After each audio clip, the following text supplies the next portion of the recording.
Hello friends, welcome to defence matrix. तो defence expo के sideline में फोर्थ पॉजिटिव इंडिजनाइजेशन लिस्ट जो है वो भी गवर्नमेंट द्वारा रिलीज करी गई है, जिसके अंतर्गत 101 ऐसे सिस्टम्स के नाम दिए गए हैं जो कि इंपोर्ट नहीं करे जाएंगे और इनको फ्यूचर में इंडिया में ही बनाया जाएगा और इंडियन फर्म से ही हमारी आर्म्ड फोर्सेस द्वारा लिया जाएगा। तो ये 101 यानी कि 101 आइटम्स की लिस्ट है। इसमें हम सबको डिस्कस नहीं करेंगे, सारे बड़े आइटम भी नहीं हैं, कुछ एयरक्राफ्ट के टायर ट्यूब जैसे आइटम्स भी हैं, पर जो मेन आइटम्स हैं उनको यहाँ पर डिस्कस किया जाएगा, जिसमें से सबसे पहला आइटम जो है वो नेक्स्ट जनरेशन फ्रिगेट्स है।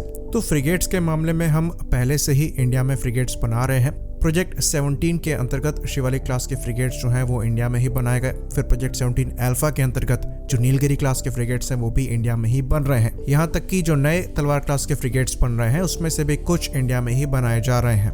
तो नीलगिरी क्लास की बात करें तो करीबन 7 यानी कि 7 फ्रिगेट्स जो हैं वो बननी है, जिसमें से 5 यानी कि 5 जो हैं वो पहले ही लॉन्च कर दी गई हैं। और जो पहली फ्रिगेट है यानी कि INS नीलगिरी, ये इंडियन नेवी की सर्विस को हो सकता है इस साल के अंत तक ज्वाइन करे या फिर नेक्स्ट ईयर के फर्स्ट हाफ में ज्वाइन करे।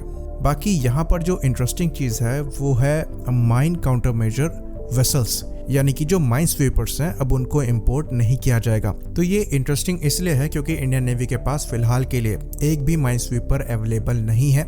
लास्ट माइन स्वीपर जो इंडियन नेवी द्वारा यूज किया गया था वो पौंडीचेरी क्लास के माइन स्वीपर थे, जिनको इंडियन नेवी ने रिटायर कर दिया और अब इन्हें एज अ टारगेट यूज किया जाता है ब्रह्मोस की प्रैक्टिस के लिए। तो बीच में कुछ रिपोर्ट्स आ रही थी कि इंडिया जो है वो साउथ कोरिया से माइन स्वीपर्स को लीज पे ले सकता है या फिर अल्टीमेटली उनसे खरीदे भी जा सकते हैं। तो यहाँ पर ये चीज साफ हो गई कि अब इनको इंडिया में ही बनाया जाएगा।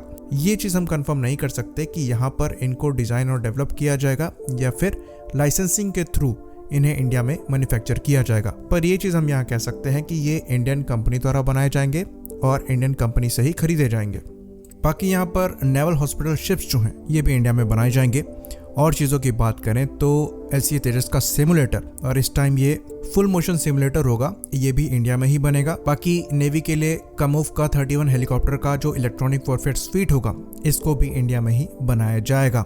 बाकी इस लिस्ट में फ्लीट सपोर्ट शिप भी इंक्लूड करी गई है जो कि पहले से ही इंडिया में बनाई जाती है।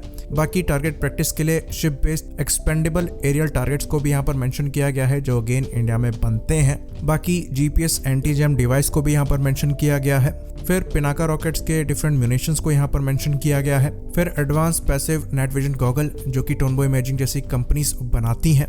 फिर इन्फेंट्री प्रोटेक्टेड मोबाइल व्हीकल्स की बात करी गई है। फिर लाइट आर्मर्ड व्हीकल्स हैं, कैनिस्टर लॉन्च लॉन्चिंग म्यूनिशंस हैं, और इंटरेस्टिंगली यहाँ पर लैंडिंग प्लेटफॉर्म डॉग को भी मेंशन किया गया है, जिसके लिए लंबा कंपटीशन चला है और अब ये इंडिया में ही मैन्युफैक्चर किए जाएंगे। बाकी नेवल शिप्स के जो डिफरेंट इलेक्ट्रो ऑप्टिकल सेंसर्स हैं, मिसाइल डिटेक्शन रेडार्स हैं, इनको भी इंडिया में ही मैन्युफैक्चर किया जाना है। बाकी स्वॉर्म ड्रोन्स को भी यहाँ पर मेंशन किया गया है और स्पेशली अल्फा S का नाम यहाँ पर लिया गया है।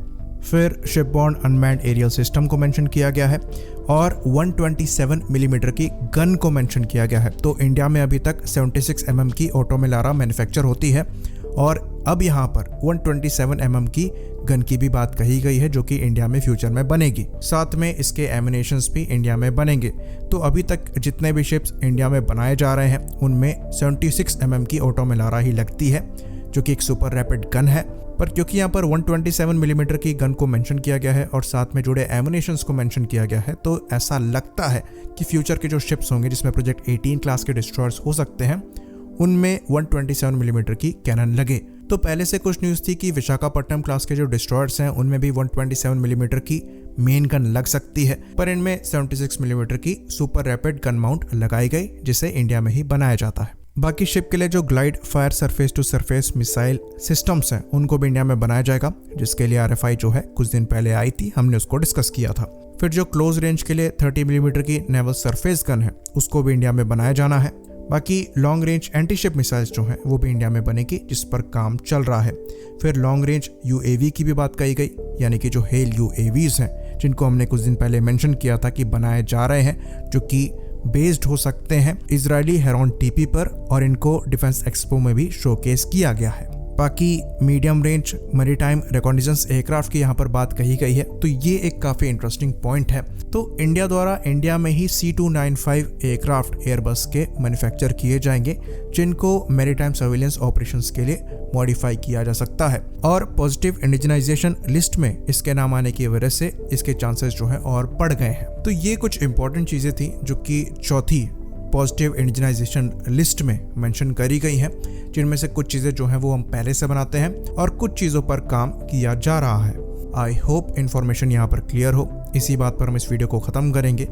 लाइक करिए, सब्सक्राइब करिए। जय हिंद।